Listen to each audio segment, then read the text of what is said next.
Ladies and gentlemen, my friends, my family, my fellow dreamers. Today, I want to talk about something that burns inside every single one of us. Something that sometimes whispers, sometimes screams, and sometimes hides in the corner of our hearts, waiting for us to notice it. I'm talking about dreams. Not the ones you see when you close your eyes at night. Those weird ones where you're flying through space or showing up late to class without pants. No, I'm talking about the dreams you carry when you're wide awake. The ones that keep you restless. The ones that make you pause when you're stuck at a dead-end job. When you feel like life is just passing by. When you know, deep inside, you're meant for more. You see, dreams aren't random. They're seeds planted inside us. Seeds that only grow if we give them water, sunlight, and most importantly, work. Too many people sit around waiting for their dreams to bloom like magic. They think, one day, it'll just happen. One day, opportunity will knock on my door. But let me tell you something. Dreams don't come knocking. They wait for you to build the door. Think about it. Every single person you admire, every athlete, artist, businessperson, innovator, they weren't handed their dreams. They worked for them. Harder than most people are willing to work. Do you think Oprah just woke up one day as Oprah? Do you think Michael Jordan just casually strolled into greatness? Do you think Elon Musk sat around hoping rockets would build themselves? No. They worked when others slept. They practiced when others quit. They took rejection after rejection and still got back up. The truth is, your dream doesn't belong to anyone else. Nobody's going to chase it for you. Your parents can't do it. Your friends can't do it. I can't do it. Only you can breathe life into your dream. Let me tell you a story. There was once a young boy. Let's call him Daniel. Daniel wasn't the fastest runner in his school. In fact, he usually came in last. But one day, as he was walking home, he saw a poster for a local marathon. The winners got medals, recognition, maybe even sponsors. Something lit up inside him. He said, I want to run that marathon. I want to cross that finish line. But when he told people, they laughed.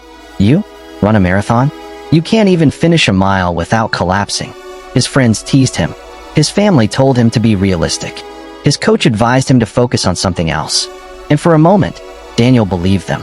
But then he asked himself, whose dream is this? Theirs or mine? So, Daniel made a choice.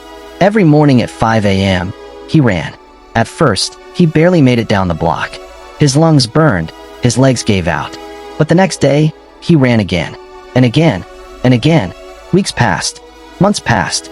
The boy who couldn't run a mile was now running 10. Then 15. Then 20. Race day arrived. Thousands of people lined up, professional athletes among them. Daniel felt small, out of place, but he reminded himself, I worked for this. I belong here. The gun went off. The race began. He wasn't the fastest. He wasn't the strongest. But step by step, mile by mile, he ran. And when his body screamed to quit, his heart whispered, keep going. Hours later, Daniel crossed the finish line. Not first, not even close, but he crossed it. And in that moment, he realized something powerful. It wasn't about beating everyone else. It was about proving to himself that his dream was worth the work. That's the lesson. Your dream doesn't have to look like anyone else's. You don't have to be the best. You just have to be brave enough to start and stubborn enough to keep going. Everybody wants something. Wanting is easy. We all want more money, a better body, a happier life, more success. But wanting doesn't change anything. The difference between the people who live their dreams and the ones who only talk about them is simple. Work. Wanting is sitting on the couch saying, I'd love to play guitar like Jimi Hendrix. Working is picking up that guitar every day, fingers bleeding, until you can play. Wanting is saying, I'd love to start my own business. Working is staying up late, learning skills, failing at your first 3 ideas, and trying again. Wanting is wishing. Working is building. And let me tell you, working for your dream won't be glamorous most of the time.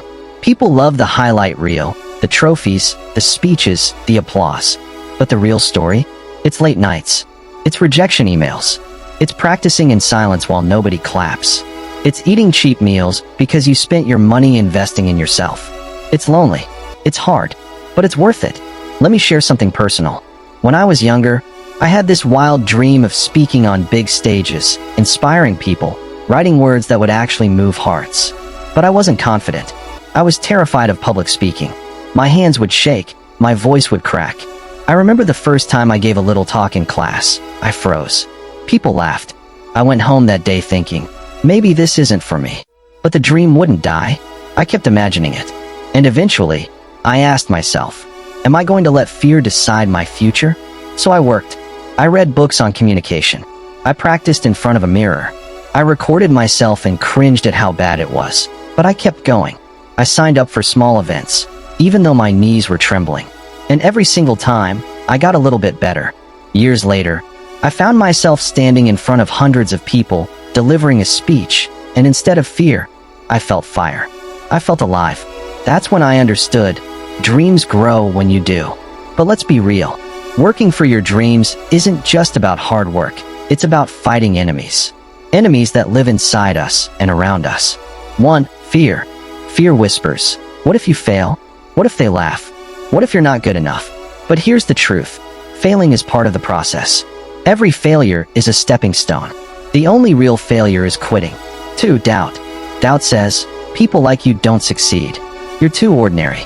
Too late. Too unqualified. But every extraordinary person you admire was once ordinary, until they refused to believe doubt. 3. Comfort. Comfort is the sneakiest enemy. It tells you, you're fine. Stay here. Why risk it? But comfort is a slow death for dreams. You can't grow in your comfort zone. 4. Negative voices. There will always be people who don't see your vision. Not because it's impossible, but because it's not theirs. Don't let someone who gave up on their dream talk you out of yours.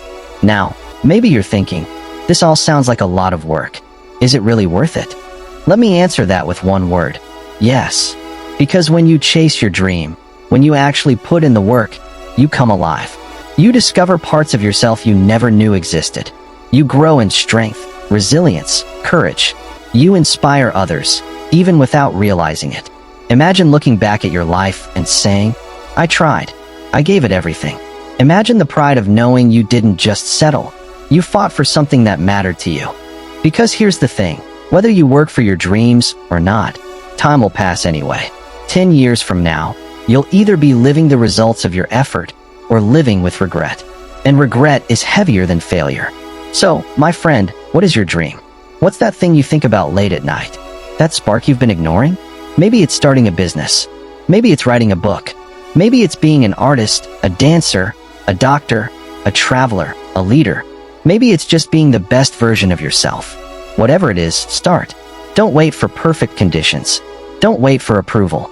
Don't wait until you feel ready. Start messy. Start scared. Start now. Because your dream isn't waiting for tomorrow. It's waiting for you today. Working for your dreams is like planting a seed in the dark soil of uncertainty and watering it every single day, even when you can't yet see the sprout breaking through the ground. The truth is, most people give up not because the dream is impossible, but because the road feels too long, too lonely, and too filled with obstacles that test every ounce of their patience. Every time you wake up early to practice your craft while the world is still asleep, you're making a silent promise to yourself that your dream matters more than your comfort. Chasing your dreams often means saying no to short-term pleasures so you can say yes to long-term fulfillment, a choice that few have the courage to make. When people tell you it can't be done, what they really mean is, I couldn't do it. And their words are not a reflection of your limits, but of their own. Dreams demand sacrifice, and the question you must ask yourself is not whether the dream is possible, but whether you are willing to give up who you are today to become who you need to be tomorrow. Every failure you encounter on the path to your dream is not a dead end, but a hidden lesson, a teacher disguised in pain that shapes you into someone stronger. Success is never an overnight miracle. It is a slow accumulation of small, unseen victories, built in silence when nobody is cheering for you. Working for your dream means choosing to move forward even when progress feels invisible, trusting that every drop of effort adds up to an ocean of results. Sometimes the hardest part of chasing a dream isn't the work itself, but having the courage to believe in it when nobody else does. The most beautiful part of working for your dreams is that the journey transforms you in ways you never imagined, shaping your character as much as your future. To build your dream, you must be willing to endure days of self-doubt, nights of exhaustion, and countless moments where quitting feels easier than continuing. When you finally achieve what you've been chasing, the joy doesn't just come from the result, but from knowing you earned it with your sweat, your resilience, and your refusal to quit. Dreams are not handed down like gifts. They are carved out of the rock of persistence, chipped away day after day until the masterpiece inside reveals itself. Every time you push past fear and take one more step, you prove to yourself that courage is not the absence of fear, but the decision to keep moving despite it. The reason most people never taste the sweetness of their dreams is because they are unwilling to swallow the bitterness of the grind. Working for your dreams will sometimes make you feel invisible, but remember, the roots grow deep underground before the tree rises tall and unshakable. Your dream may not make sense to everyone else, but that's because it was placed inside your heart, not theirs, and only you can see its full vision. The work you put in today, though it may seem small and insignificant, is the very foundation that your future self will stand proudly upon. Every sacrifice you make now, every missed party, every late night, every hour of practice, is not lost, but invested in the person you are becoming. Dreams don't just demand effort, they demand consistency, the kind of relentless showing up that slowly turns the impossible into inevitable. The universe rewards not those who merely wish, but those who act with persistence so strong it refuses to be ignored. When you commit to working for your dreams, you stop living like a passenger in your own life and take the wheel with determination.